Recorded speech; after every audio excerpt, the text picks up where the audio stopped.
이처럼 특정 백신에 대한 기피 현상도 원인으로 볼 수 있겠죠. 미국 내 백신 접종 속도가 뚜렷하게 감소하고 있습니다.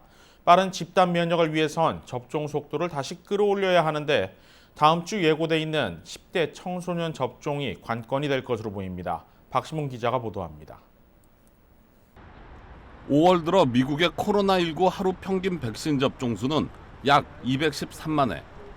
3주 전에 337만 회와 비교했을 때 37% 정도가 줄었습니다.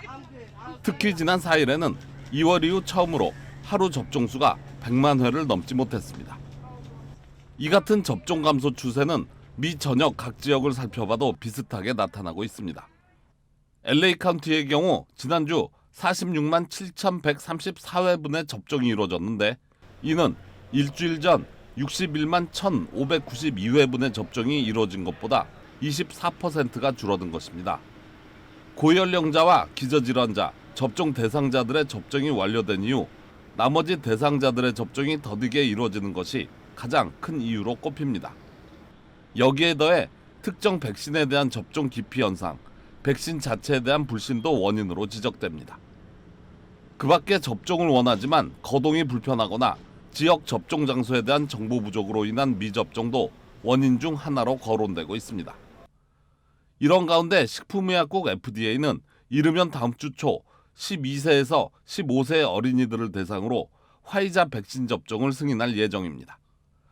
자문위원회 권고가 나오면 바로 접종 승인이 이루어질 전망인데 이럴 경우 다시 백신 접종 수가 늘어날 수 있습니다.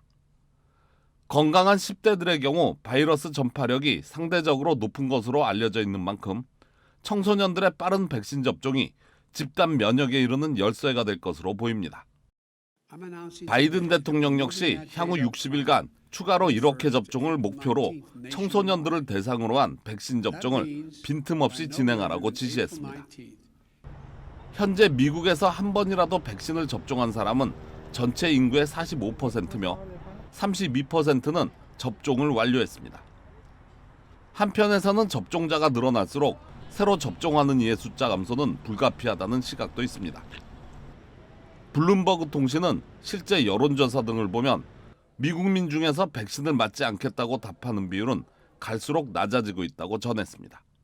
KBS 뉴스 박시몬입니다.